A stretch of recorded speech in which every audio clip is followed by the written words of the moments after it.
All right, good morning, everyone. We will go ahead and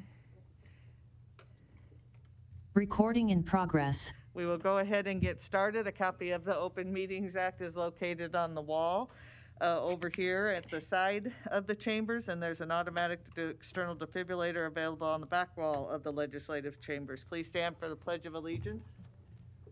I pledge allegiance to the flag of the United States of America and to the republic for which it stands, one nation under God, indivisible, with liberty and justice for all.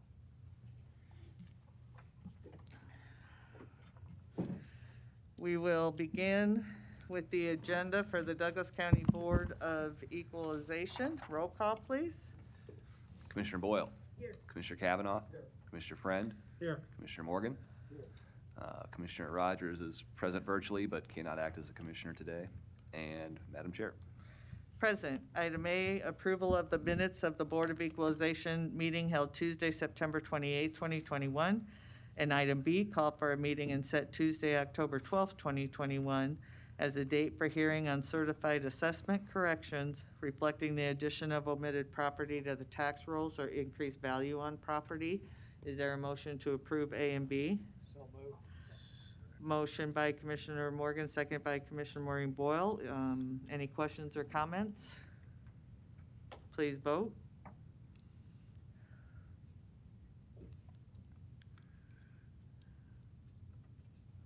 Motion passes 5-0. Citizen comments. Is there anyone in the chamber or on Zoom wishing to speak to the Board of Equalization about an item not on the agenda? Seeing none, we'll move to resolutions. There are resolutions D, E, F, and G. Is there a motion to approve? Second.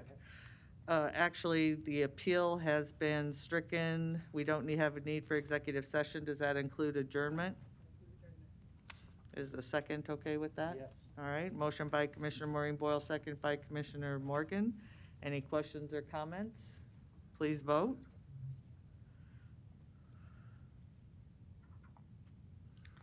Motion passes 5-0. We will move to the agenda for the Douglas County Board of Commissioners. Roll call, please. Commissioner Boyle. Here. Commissioner Kavanaugh. Here. Commissioner Friend. Here. Commissioner Morgan. Here. Once again, Commissioner Rogers is present virtually but cannot act as a commissioner today. And Madam Chair. Present. Item A, approval of the minutes of the Board of Commissioners meeting held Tuesday, September 28, 2021. And item B, approval of claims submitted for payment processed through Tuesday, October 5th, 2021. Is there a motion to approve A and B? Yes. There a motion by Commissioner Maureen Boyle, seconded by Commissioner Morgan. Any questions or comments?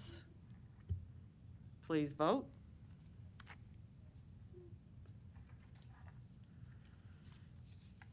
Motion passes 5-0. Next is our consent agenda, items A through E. Is there a motion to approve consent agenda? Motion by Commissioner Maureen Boyle, second by Commissioner Morgan. Any questions or comments? Please vote.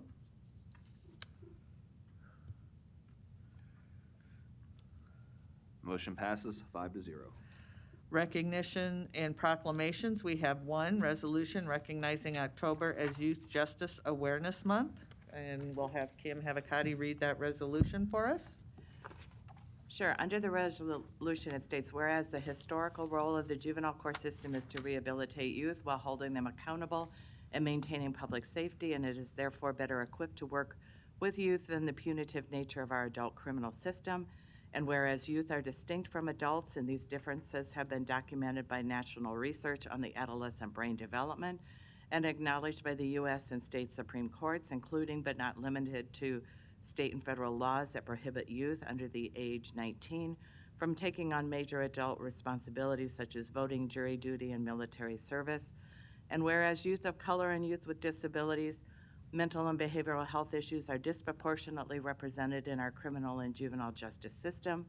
And whereas youth who are in the juvenile court system must be able to access age-appropriate services and education while remaining closer to their families and communities, all of which national research indicates reduces the likelihood of future offending.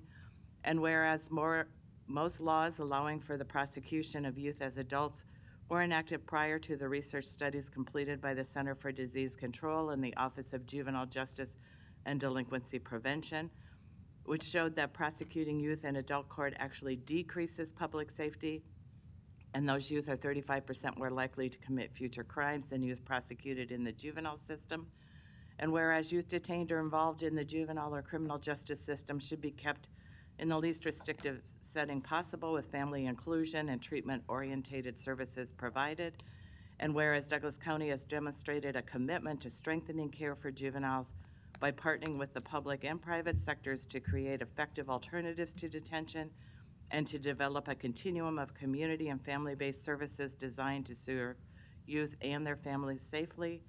And whereas it is our shared responsibility to ensure that all youth in Douglas County can reach their full potential, and whereas the month of October has been declared the National Youth Justice Awareness Month, now therefore be it resolved by this Board of Commissioners, Douglas County, Nebraska, that this board hereby declares the month of October 2021 as Youth Justice Awareness Month in Douglas County, and this board encourages all residents of Douglas County to consider how they can engage in positive actions that can assist our youth to reach their full potential. All right, thank you, Kim. Is there a motion to approve? Second. Motion by Commissioner Maureen Boyle, second by Commissioner Morgan. Any questions or comments? Please vote. Thanks, BJ.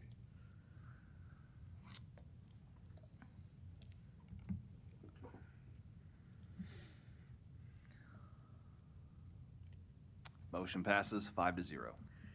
Citizen comments. Is there anyone in the chamber or on Zoom wishing to speak to the Board of Commissioners about an item not on the agenda? Seeing none, we'll move to presentations, the first being our COVID-19 update and COVID-19 vaccination plan update presented by Dr. Lindsay Hughes. Good morning.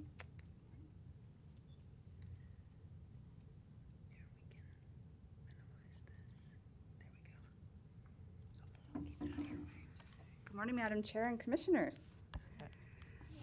So this is a week of some good news, I think. Although we are still hanging out in the high transmission category for COVID.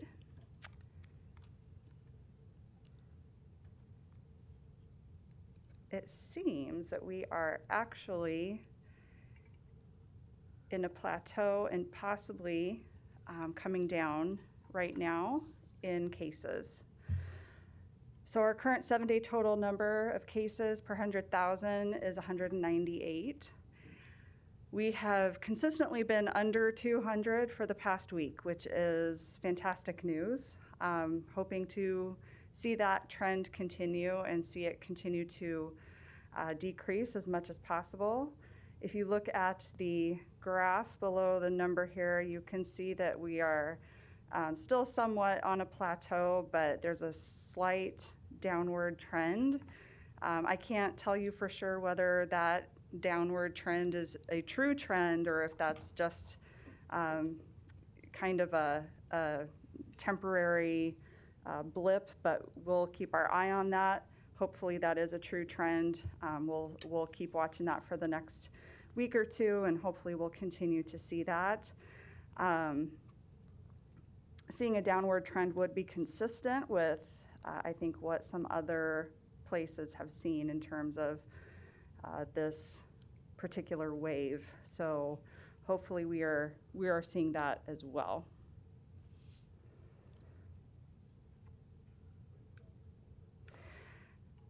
Looking at cases by age group,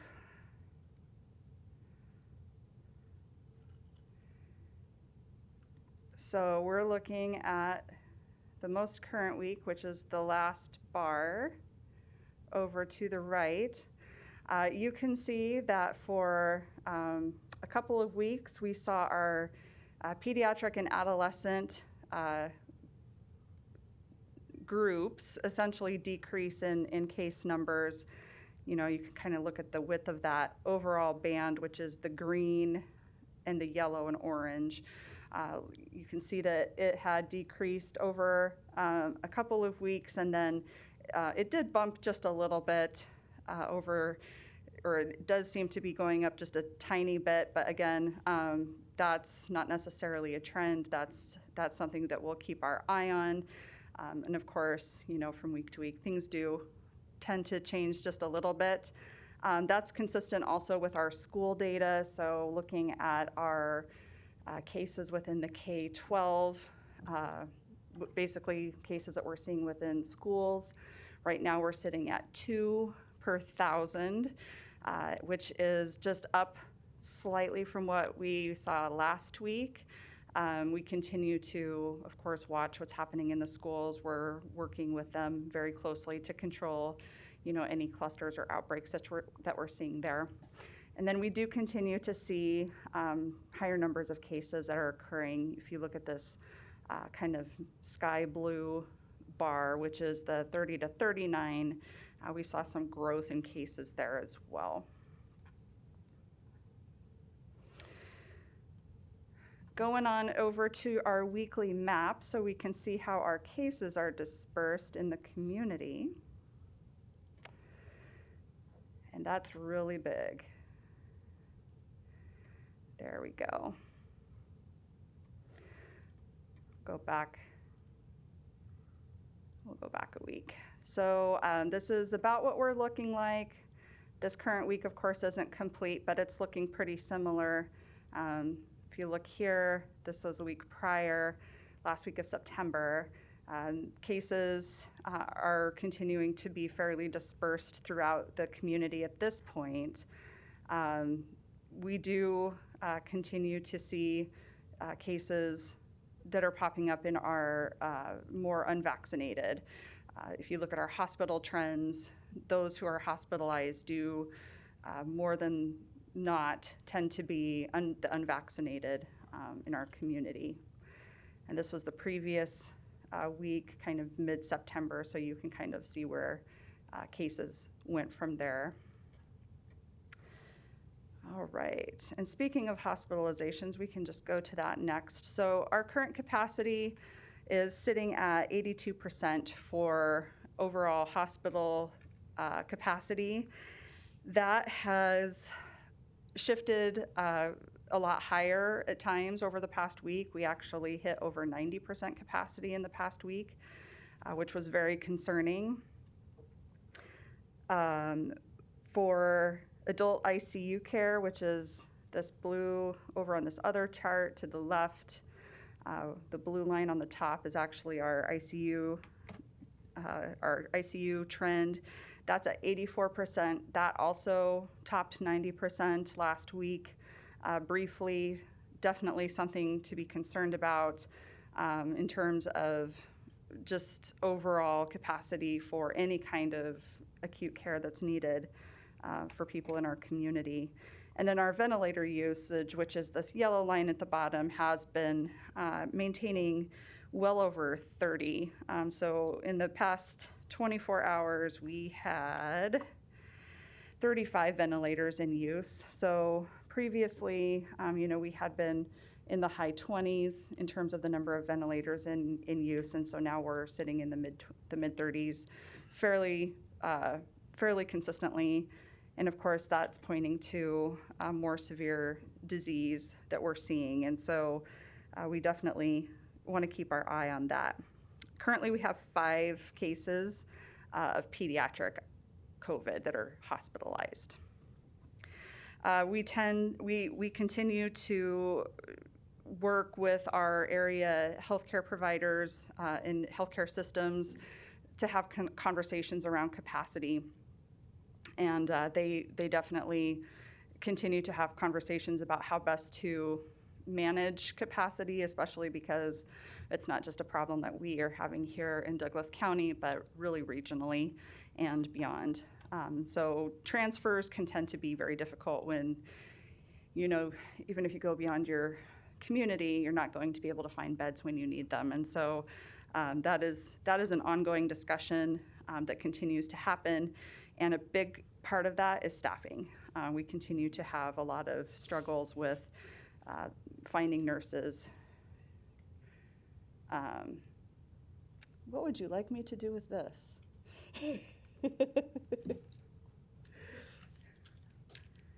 know what your rules are, so there you go. Thank you. Sounds good. Yes, so we continue to just watch that very closely, and I just wanted to assure the community that those conversations in terms of capacity and staffing continue to happen. A quick update on breakthroughs. So 1.1% is the breakthrough rate that we are seeing right now, and just a reminder, what that means is that is of all of the people who have been vaccinated, this is the percentage that have gone on to have a positive test. So that is the true measure of a breakthrough, and it is currently at 1.1%. That you may see that number go up a bit as we see people with their immunity waning. Now, as we get people boosted, possibly over time that number will go back down. So as we're offering boosters, we'll have fewer people who basically are open to a breakthrough. And speaking of vaccinations, we had a little bump over the past week or two, which is really exciting for us. Most of that is due to the fact that the boosters were approved. So the fact that people are able to get that, we did certainly have interest in that and continue to have interest in the booster dose. And so we have seen people coming in for that, and that is reflected if you're looking at the summary chart. Over to the right, you can see this increase over about the last week of September or so in doses administered. So that's what you're seeing there. Some of those, of course, are also first and second doses. And I do not have yet the ability to break out third dose, and that has to do, or third dose or booster, that really has to do with the state registry and how data is collected and kind of separated out at that level. It's a conversation that is ongoing at the state, though. So looking at residents with one dose of our eligible population, so that's our over 12, 73.3% have had one dose, which is great. Out of all of our residents, 60.7 have had one dose. I wanted to point out that our Black population continues to lag pretty significantly there at 40.3% for one dose. Residents that are fully vaccinated, 68.7 of our eligible population and 56.8 of our total population are fully vaccinated. So if you kind of think back to those numbers that I've reported over the past few weeks, you know that has gone up. It's just been a very slow incline. So we're making progress. It's just slow progress. And again, I would point out that our Black population and our Native population and our Hispanic population all are kind of lagging there. And those are issues that we are addressing with our partners in those communities. Looking at our 12 to 17-year-olds, so this is our adolescents, and I kind of just hopped over to our actually, let's go to this one. So you can see we had just a little bit of a boost over the past few days with interest there, which is actually great news. And then what we're sitting at is 62.9% with at least one dose and 56.4% of our adolescents that are fully vaccinated, which is, we're making progress. We're really happy to see that. And again, in our minoritized populations, we certainly have some work to do there. And again, we're working with our partners in those populations and our advisory committees that help us to make good decisions with those partners are helping us to figure out good ways to reach them. This is what the map looks like if you want to visualize what fully vaccinated looks like in Douglas County. It hasn't changed significantly. We still, have a lot of good vaccination rates in that Elkhorn and Bennington corridor. We still struggle across North and South Omaha toward the river. And again, we continue to work with our partners there. We do have some good events that are coming up and that are occurring that I think are going to help that. It's just going to be one of those things that's going to continue to take some time, I think. In terms of changes coming forth with the vaccine, so I believe that FDA is meeting sometime in the next couple of weeks. There's several meetings that are planned. There will be conversations happening around Moderna, J&J, and the 5 to 11 vaccine. So there should be a lot more information coming soon. I don't know that data has actually been sent to them from Moderna, J&J, and Pfizer regarding those vaccines, although I think maybe for the 5 to 11, they had said that they were sending EUA paperwork, so they could have that in hand. I'm not sure on the Moderna and the J&J issues, but they at least want to talk about it because I think that there's just so much conversation happening around what do we do about those who didn't get Pfizer. And so we're leaving huge swaths of the population without the option for a booster. So Moderna, I think, showed really, really good maintenance of immunity, and so it wasn't necessarily something that immediately they felt like needed to happen, but it is certainly something that needs to be considered. And of course, J&J is kind of its own topic all on its own. So there are meetings that are scheduled to be happening. We will keep our eyes and ears open for what comes out of those, and we'll report what we can out of that to you, just so that you can know what's happening, and I'll let you know what our plans are based on that. I can tell you we are doing boosters. We are doing third doses, so all of those things are available to the public through the health department. They are also available through all of the other avenues through which people have been getting vaccinated since January. So definitely all of these things that have been approved are out in the community, and we certainly continue to recommend that people get vaccinated as much as possible. And we are, of course, open to coming to provide vaccine if people are interested in that. I wanted to also remind people that we have opened up our homebound program, so we are actually able to come to homes to provide doses. We do prioritize first and second doses over boosters because those who've had that initial series do have protection.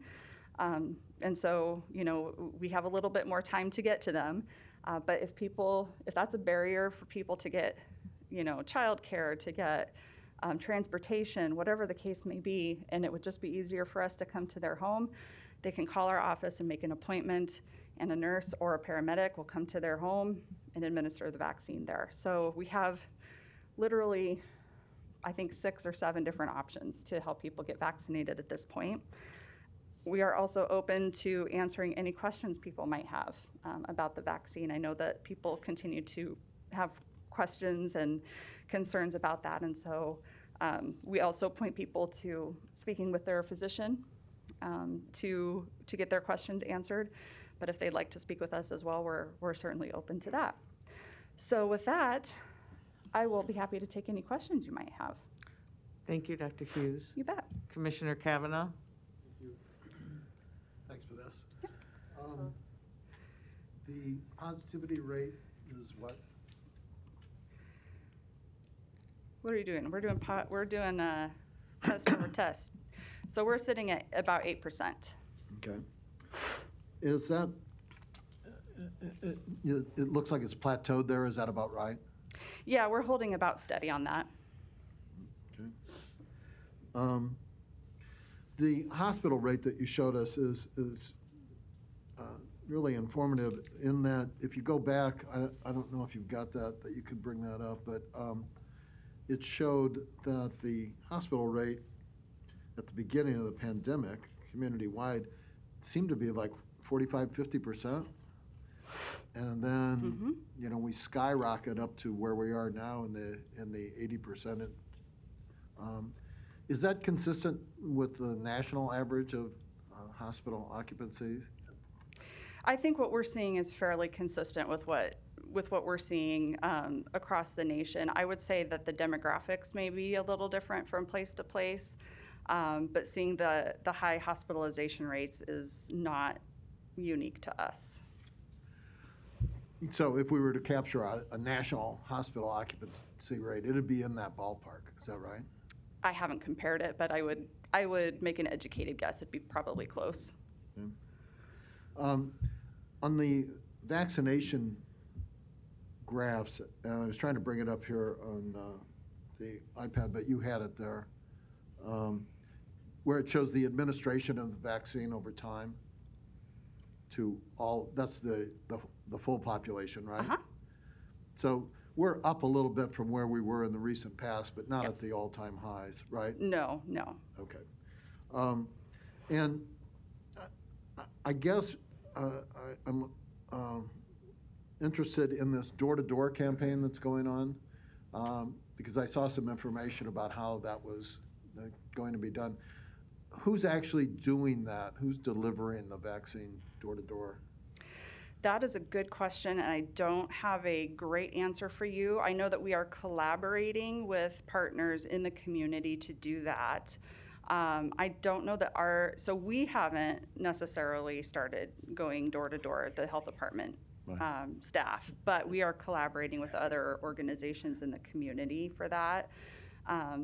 It may not be we may not be the best ones to show up at people's doors, so we want to make sure, if we're in a neighborhood, that whoever is knocking on the doors is the one who's going to be the best messenger to provide, the education and offer that. So I know that those conversations are certainly still ongoing and happening actively. A lot of us are pretty familiar with going door to door, and it's key when you do that, depending on what you're doing it for, whether it's for vaccines or votes, Yeah. is you kind of target your efforts Yes. so that you're not wasting a lot of time. And in this respect, are you familiar with how that effort is being targeted to get the maximum number of doors that people are not vaccinated at?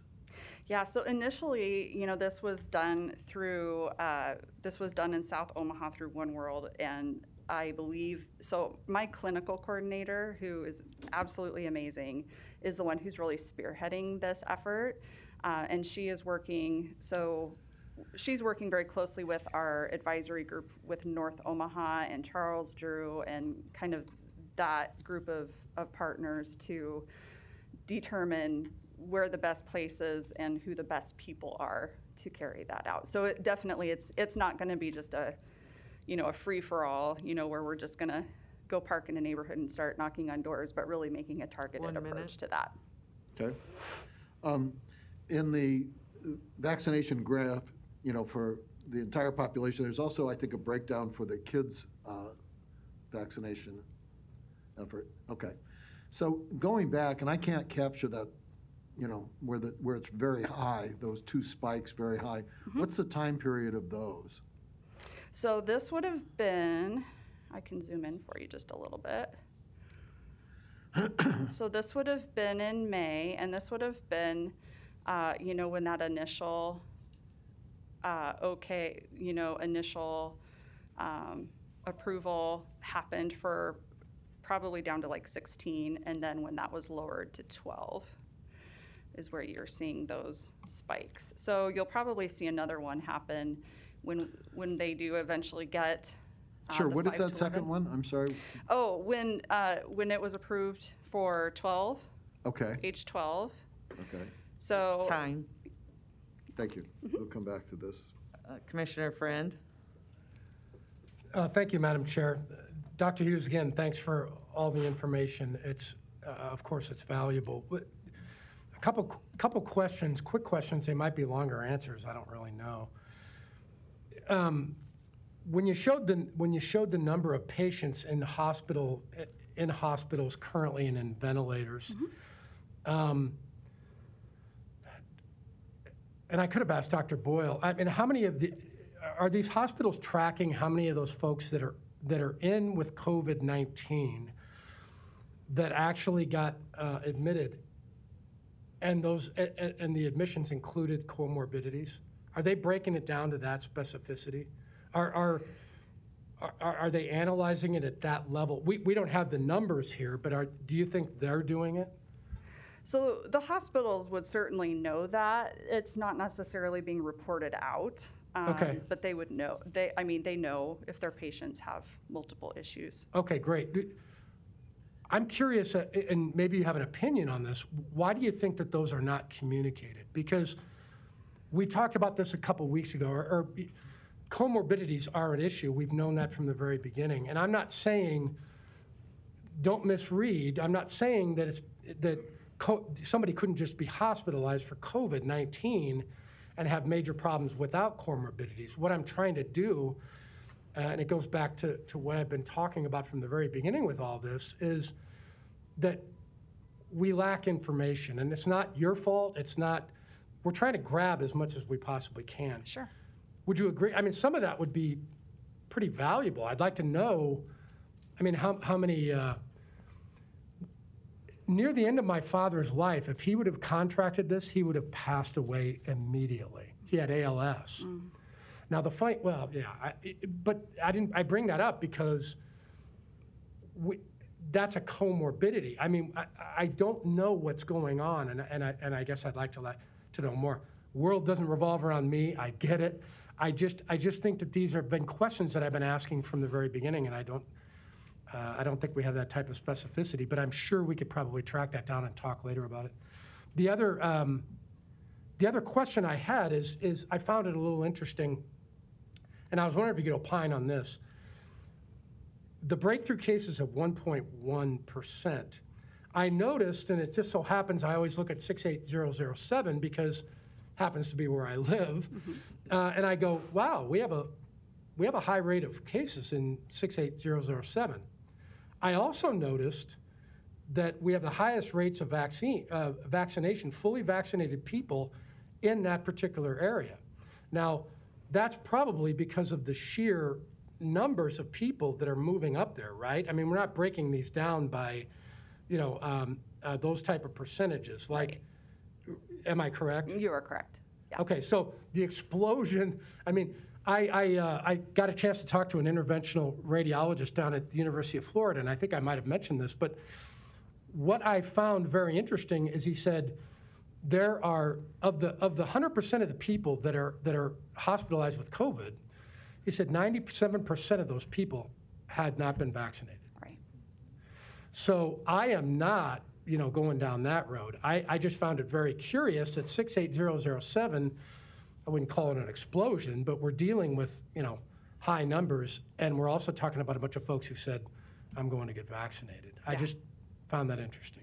Yeah, so population definitely has something to do with that. There certainly could be some other factors coming into play there. Of course. Yeah. But yes, I've asked my epi chief about that in particular, because that question came up for me as well, looking, kind of looking at this map and looking at the vaccination map, like why this seems dissonant here. This seems like this shouldn't be the case. And one of the explanations is certainly just how big the population there is. Okay, well, thank you, Doctor. You're I welcome. appreciate it. Thank you. Commissioner Maureen Boyle? Thanks again for coming to speak and filling us in on this information.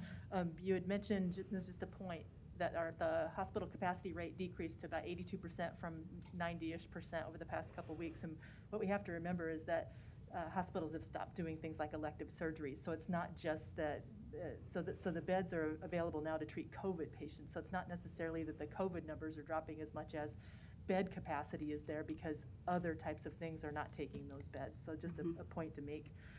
And I agree, staffing is an issue everywhere. So, so until we are able to support our nursing staff, all our support staff, this is going to be a continued problem as far as capacity goes. Second, you mentioned that this homebound program, and just a question about that. As far as patients who have home health, is there some type of collaboration so that the Douglas County Health Department has an association or affiliation with them or a communication with them, so they have access to bring those vaccines to folks who may want them? Yeah, I believe so. That we're able to get those who truly are homebound. We have avenues for working with people to get that done. And then, in terms of the broader effort, we're partnering with the VNA, Visiting Nurse Association, for those who don't know what that is. And then paramedics in our community, we have on staff who can assist with that, and others who are able to help with that as well. But yes, we have collaborations with people in our community, companies that are already providing services. Okay, so if I have a patient who needs visiting nurses for a dressing change or something like that, I can, there's a setup so that the nurse going out to their house will know that I ordered those services and they can offer the vaccine. I'm pretty sure there is. I would need to ask Carrie about that, but I am almost positive that partnership already exists. Okay. All right, good deal. And then the last question I have is more of an out there thing, but on there, 68% of eligible residents in Douglas County have received the vaccine. And way at the beginning, we were talking about herd immunity at about 70%. Now, granted, we're down in the 50s for the whole population. So just, if you can speak to herd immunity, whether that's relevant at this point, just because we know that the vaccine does, at least the Pfizer, does lose a little bit of its effectiveness over time. Sure. So we're not there yet. Knowing, first of all, that we do have some waning immunity, that certainly impacts the herd immunity. And really, looking at this type of a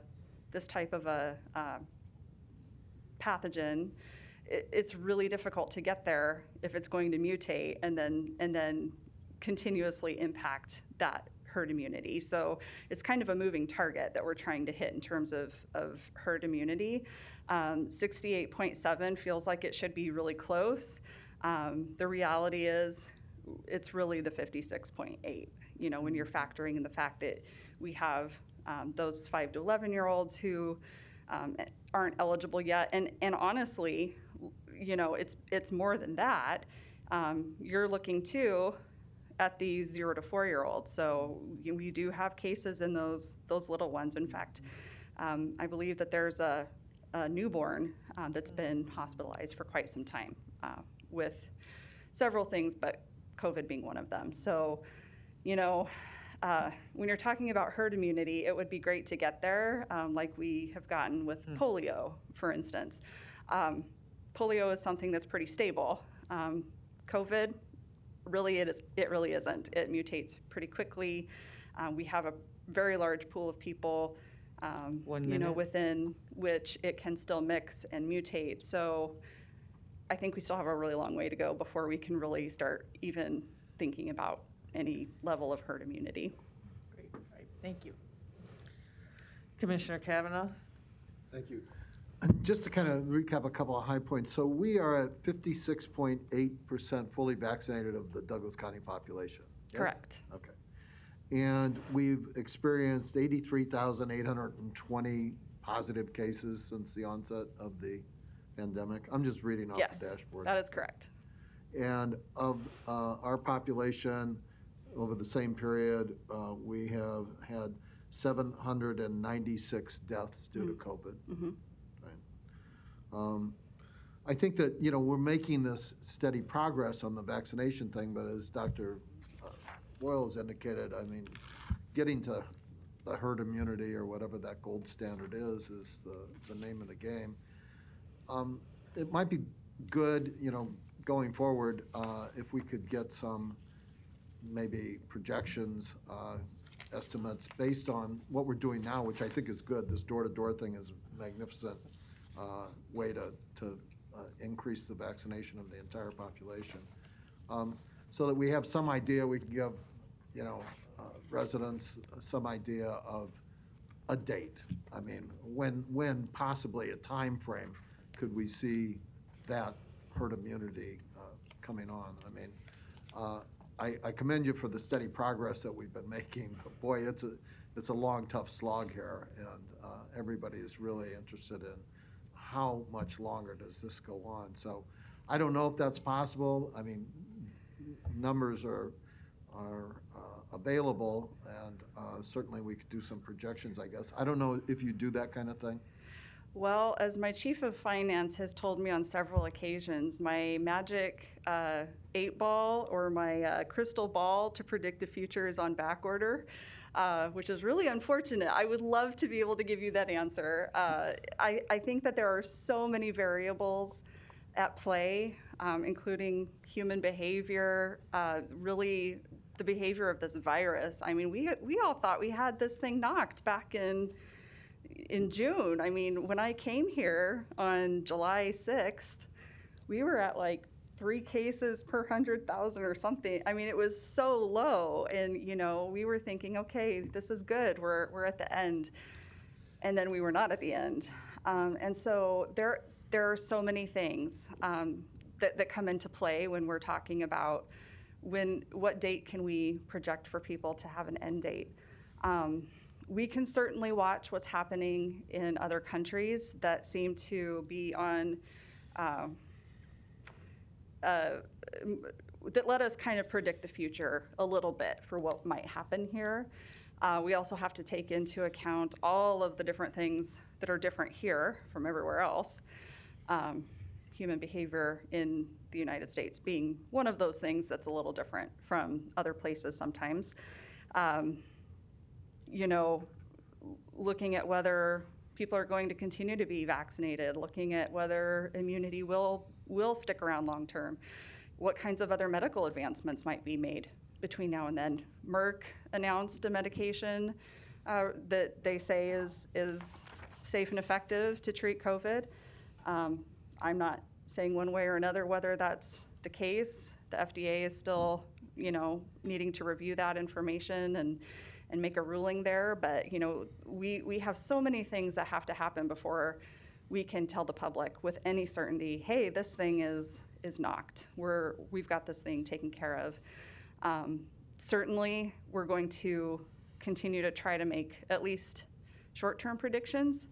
I think that we're probably going to get to the point where it's endemic, where we're able to maintain our hospital capacity, our economy, our education system. We're going to be able to maintain all of that at a consistent level without having to necessarily, go into this stop everything mode. Let me ask just one final question. The kids, and we all have kids in the family, or school-age kids that are not able to get vaccines now. Yeah. You mentioned that FDA was meeting in the next couple of weeks. Do we have some kind of estimate of when the kids will be able to be vaccinated, the young kids? Yeah, I'm hearing anywhere between Halloween and Thanksgiving. So certainly once they've met, hopefully I'll have maybe something closer, a more specific date to give you. But that's what we continue to hear. Thank you. Yeah. Thank you, Dr. Hughes. I have one question on those breakthrough cases. Sure. Do we know of those breakthrough cases which vaccine the individuals have gotten and where we're seeing the majority of the breakthroughs? We do not, but that is something that I have actually asked for because that's something I'm very interested in knowing about as well. So when I do have that, I can see what the best way to communicate that might be. Okay. But I have asked for that. All right, thank you. That. All right. Well, thank you again. Thank you. Louise?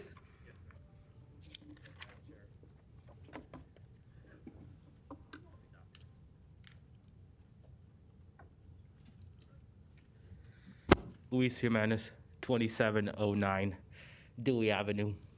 I moved to a new apartment.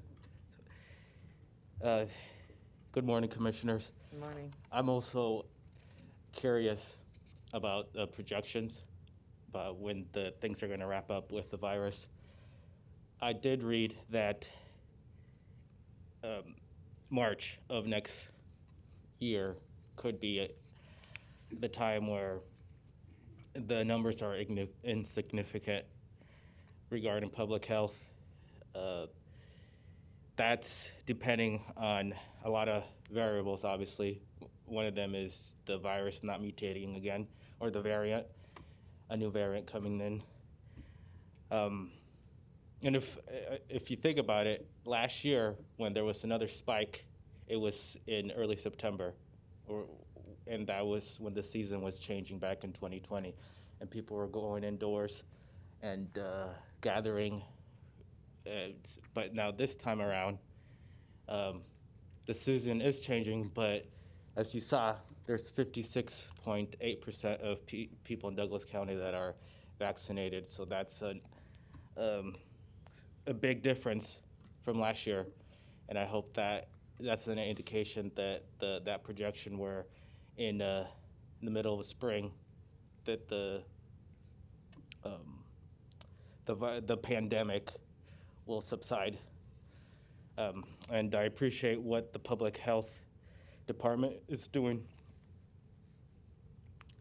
I think the going door to door is a good effort. It kind of reminds me of what Dr. Adipur was doing with the pop-up vaccinations, and she was like all about getting about 20 people at least when they showed up. So if there's coordination and communication and going door to door, I think that's a good effort to counter misinformation, which is another um, another variable that, or another factor that I think caused this pandemic to keep dragging on. Thank you. Thank you. All right, with that, we will move on to our next presentation is an informational presentation by OPPD representatives regarding their energy conservation and renewable energy projects. Commissioner Maureen Boyle, this is your agenda item. So a couple months ago, I've engaged OPPD actually with my dad too, to just look at ways that just products or projects or programs that OPPD has to help with things like climate change or energy efficiency. And so as part of that, they came and spoke to us about just different types of options they have to really improve those things for not just the county, but just the entire community. So after hearing that, I thought it'd be really valuable to have them just come and present some of the things that they're doing, which is really, to me, on the forefront of providing conscientious ways to deliver energy. So I would like them to speak, and then down the road, potentially have them look really hard at what they can do for the county in particular, just because some of the things they say are innovative, and at the end of the day, I think can save taxpayer dollars. So with that, I'd like to have OPD team come up and tell us what you got. Thank you, Commissioner Boyle. Michaela Valentine, Government and Community Relations Manager for OPPD, and I have with me today Janae Reese, who is a Senior Account Executive for OPPD. She's also a chemical engineer, and we have engineers that lead all of our large accounts, such as Douglas County. So she's going to tell you a little bit about some pathways that are potential pathways for Douglas County today, and we are happy to answer any questions.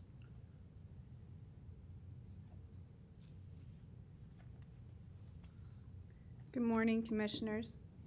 My name is Janae Reese, and I'm your Senior Account Executive. I am here today to discuss energy efficiency and sustainability services available from OPPD, as well as our customer focus and community initiative.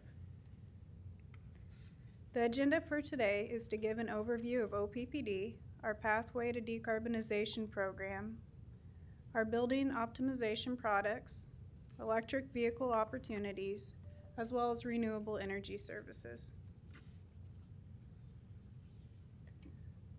OPPD is a public power utility that serves 855,000 customers in 13 counties, including Douglas County. Our mission is to provide affordable, reliable, and environmentally sensitive energy services to our customers. Our rates are well below the regional and national averages. We are in the top quartile of reliability metrics, and we are leading the way of renewables.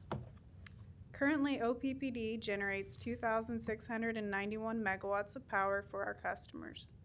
The power that is created comes from many fuel sources, including coal, wind, natural gas, fuel oil, hydroelectric, solar, and landfill gas.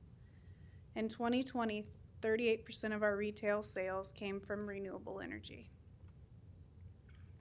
The slide in front of you today shows our renewable portfolio. We have 972 megawatts of wind generation, 5 megawatts of community solar in Fort Calhoun, and 6.3 megawatts of generation from landfill gas. The Elk City Station is located at the Pheasant Point landfill. OPPD uses methane and other gases produced by the decomposing trash to generate renewable energy. We are also adding up to 600 megawatts of utility solar, including an 81 megawatt solar array in Utan, which will be online in 2023. Next, I will talk to you about OPPD's Pathway to Decarbonization program. In order to meet our commitment to be environmentally sensitive to our ratepayers, OPPD has committed to net zero emissions by 2050. We have initiated the Pathway to Decarbonization program in order to meet our net zero carbon goal. The Pathways to Decarbonization program has 4 separate projects: customer focus, community, energy portfolio, and internal operations. The Energy Portfolio Project and the Internal Operations Project focus on areas where we have direct control, such as our generation portfolio, OPPD's facilities, and how we operate our fleet and our employees. These are areas where we can reduce our greenhouse emissions internally as a company. The customer and community projects focus on OPPD partnering with our customers within our communities to reduce emissions. These are the opportunities I'd like to focus on today. As part of our community and customer decarbonization programs, we completed an analysis of how OPPD could lead and partner with our customers to reduce emissions. The analysis revealed 4 opportunity areas where OPPD is positioned to lead change: building optimization and energy efficiency, accelerating the electric vehicle transition, supporting distributed generation, as well as addressing the water energy nexus. The last bullet there relates to energy use with the pumping, processing, distributing, and treating of water for public consumption. The more water that we use as a community, it requires more electricity. So OPPD is working with MUD to develop opportunities to reduce water consumption and use in our territory. Next, I will talk about building optimization and energy efficiency.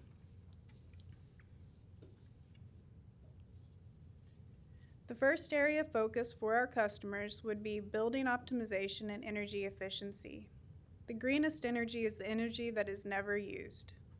The first and most cost-effective step towards net zero consumption for Douglas County and any of our customers is to increase energy efficiency, and the ECO 24/7 program is one of the best ways to do that. The ECO 24/7 acronym stands for Energy Commissioning and Optimization Program. It is our most popular program. Typically, this program offers 20 to 50% whole building energy savings and has a simple payback of 2 to 4 years. Every project focuses on improving and maintaining building comfort, which is paramount to maintaining energy savings.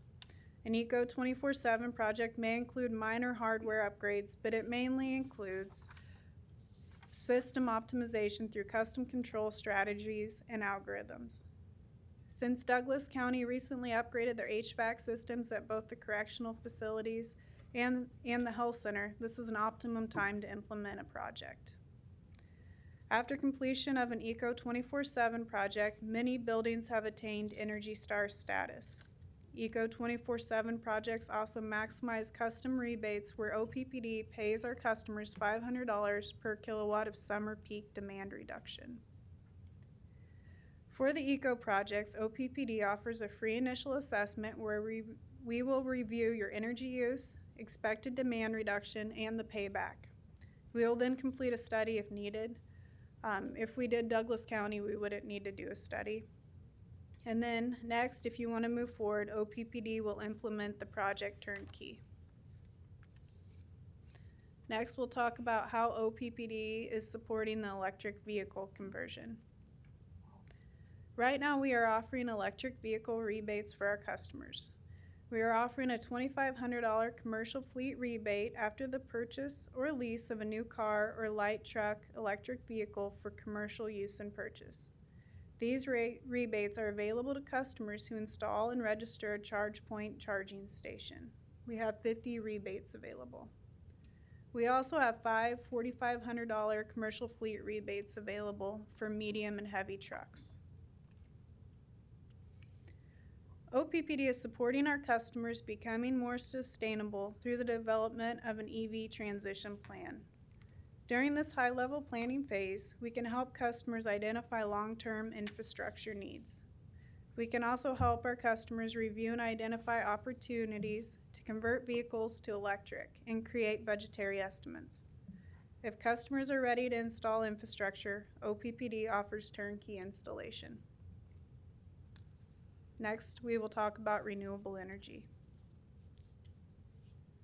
For renewable energy, we have 3 different solar options in our service territory. This includes customer-owned generation, community solar participation, and utility-scale solar. The first option is customer-owned generation. The customer is responsible for the installation and maintenance of the panels. OPPD offers to provide turnkey installation for our customers if they want to pursue this option. If our customers do not want to own and maintain panels yet want to support renewable energy, another potential option would be community solar. For community solar, OPPD would be responsible for maintaining the solar facility panels. We would offer ratepayers the opportunity to subscribe to shares of energy produced. This program allows customers to offset their own usage with renewable energy beyond OPPD's blended generation portfolio, which today includes coal, natural gas, hydro, and wind. We currently have 1 community solar farm in Fort Calhoun, which was incredibly successful, and the shares sold out in less than 2 months. The project remains full today. And then the last option I'm going to talk to you today about would be utility-scale solar. For utility-scale solar, OPPD still manages the facility similar to OPPD's current generation fleet and community solar. The utility-scale solar is used as incremental generation to meet load growth in our service territory, supporting OPPD's capacity, reliability, and resiliency similar to our other generating resources. So, on behalf of OPPD, I'd like to thank all of you for the opportunity to discuss OPPD's services, to partner with you, potentially, and our other customers on energy efficiency and sustainability as we all strive to achieve environmentally sensitive goals. Thank you. We have a couple of lights. Commissioner Kavanaugh? Thank you. Thanks for this. You bet. And picking up on Commissioner Boyle's mention that her father joined in her request for this, I'm channeling Mike Boyle when I ask you to send us a hard copy of what you've just gotten. Your dad would always want a hard copy, and I do too. So if you could, that's helpful. The percentage of power currently generated by OPPD using renewable energy generation is what? 38%. And I heard you say that there's a percentage by 2050 that you have as a target for zero carbon emissions. What's that percentage? Is that 100%? Zero. We want to have net zero emissions, so no emissions whatsoever by 2050. Okay. So, would that be converting to 100% renewable generation? I don't think they really know for sure how they're going to do it. We've set that goal, and I think we're still determining how we'll get there. We're looking at different technology options, including renewable carbon captures, another area, batteries. We're just continuing to look at our options, but we know that that's where we want to be. Sure.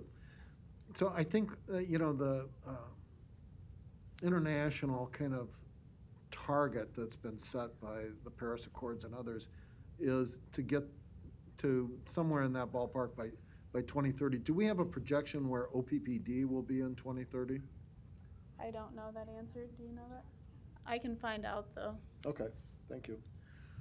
Well, that's great, and commend the utility on the progress being made. We're all in this together, and so the faster we get there, the better. But thanks for this update. Appreciate it. Thank you. Thank you. Commissioner Maureen Boyle? Once again, thanks for presenting this information. And I just want to make the points that in Douglas County and just what they provide, OPPD provides to bigger organizations like an entity like ours is the ways to save money for taxpayers in our situation would be looking at building optimization for energy sources, and that's not the cool thing like putting up solar panels or any wind type of technology, but that's really where the money is. And so I know that you've been working with Jerry Leahy with our building services already to kind of go over where those efficiencies can happen. Second, the electric vehicle fleet, that's something I think we should be looking at some point too. And again, that's something I think that the general public can jump on the back of as well, just because it's something that we're all familiar with. And then the third thing, again, is going to the renewable energy sources like solar. So those were the three big takeaways that I took, is that building, to make sure our buildings are running efficiently, to look at our electric vehicle fleet, and then to look at solar and wind power as renewable energy sources as well. So the bottom line is, I also want to point out, OPPD is a public utility, and a lot of electricity around the country is actually privately held. So I really feel like we have a piece of gold here with OPPD, and just the way they're always forward thinking and the quality of the folks that I've been dealing with. I mean, here we have a chemical engineer who's our account rep. I mean, who gets that? And so bottom line is, I commend the high quality that we get with a very good conscience about cost, and really trying to make sure that everybody's energy needs are met. So bottom line is, this is more not asking you questions as much as saying that I would like to see if we can do something down the road to really maximize these efficiencies, not only because it's the right thing to do for the climate, but what it boils right down to, it's actually can produce a cost savings for taxpayers. So if we make the county run more efficiently based on the energy needs. So that's my 2 cents, and I really appreciate you coming and filling us in today. Thank you, Commissioner. Well, go ahead. I just wanted to let you know that we offer this service, these eco and the energy efficiency projects, to all of our large customers. And the reason we do that is our service territory, there's more and more customers coming in, and so we need to provide more and more power for these people. If we can find ways to reduce usage, especially with our large customers, then that means that we don't have to build new base load, and it keeps our capital costs lower, which means that it keeps our rates lower for everyone in our service territory, including Douglas County. And that's why we offer this service. So it will save you money, and it saves OPPD money in the long run. Great. Commissioner Friend? Thank you, Madam Chair. Janae, I got an opportunity, Commissioner Boyle, Dr. Boyle, gave me the opportunity to sit in a previous explanation and presentation, and it was great. I mean, I echo my colleagues' sentiments. I would also, I don't sit on the OPPD board, and I just a statement.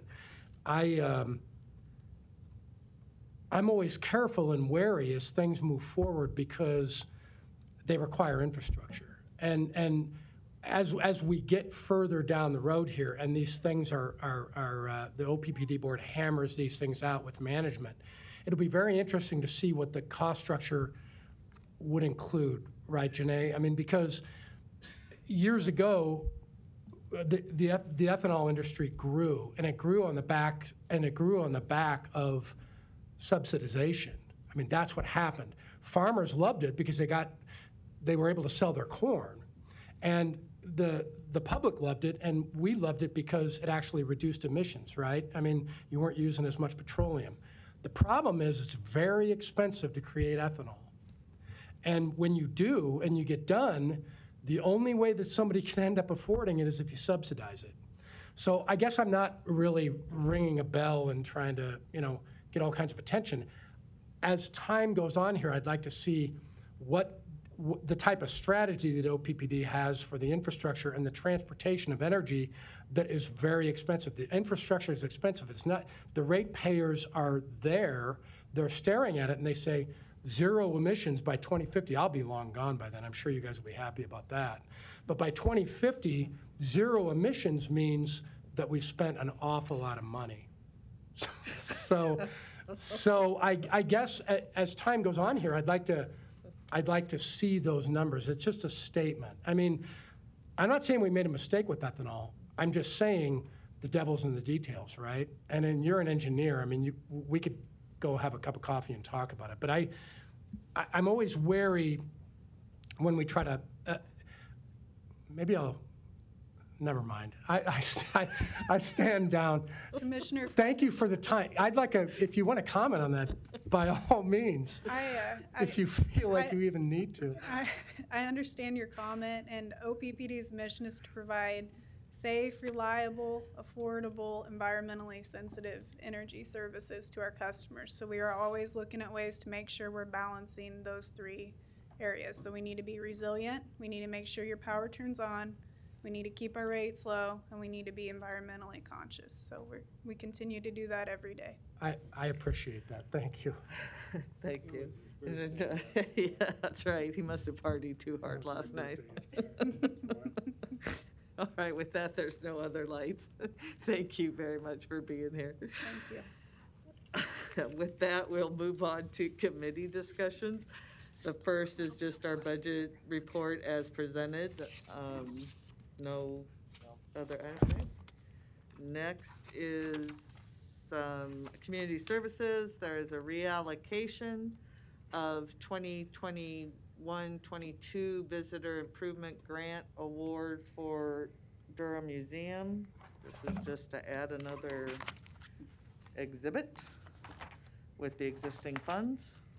Is there a motion to approve?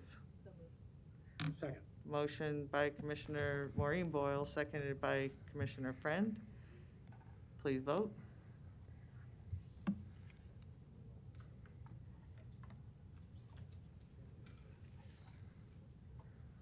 Motion passes 5-0.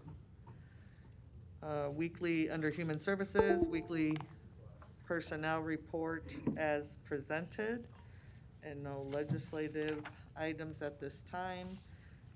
The Douglas County offices will be closed Monday, October 11th in observance of Columbus Day.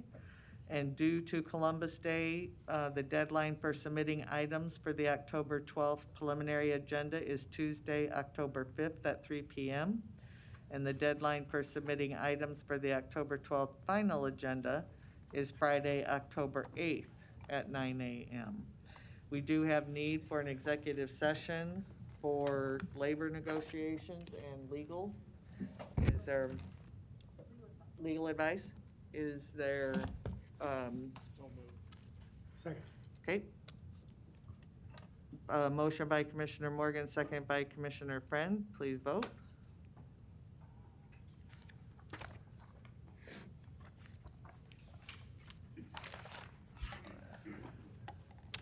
Motion passes 4-0. Commissioner Kavanaugh is absent. I'm sorry? Oh, okay.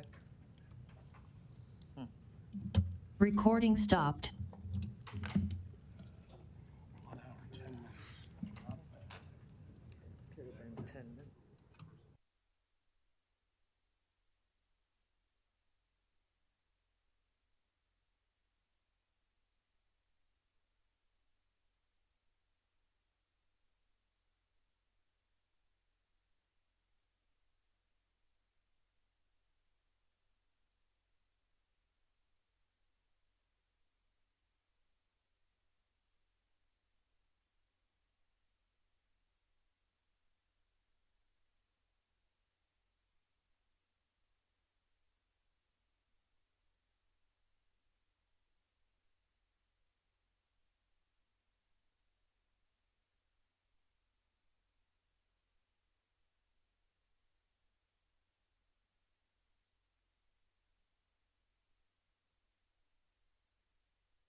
Motion to reconvene and adjourn passes.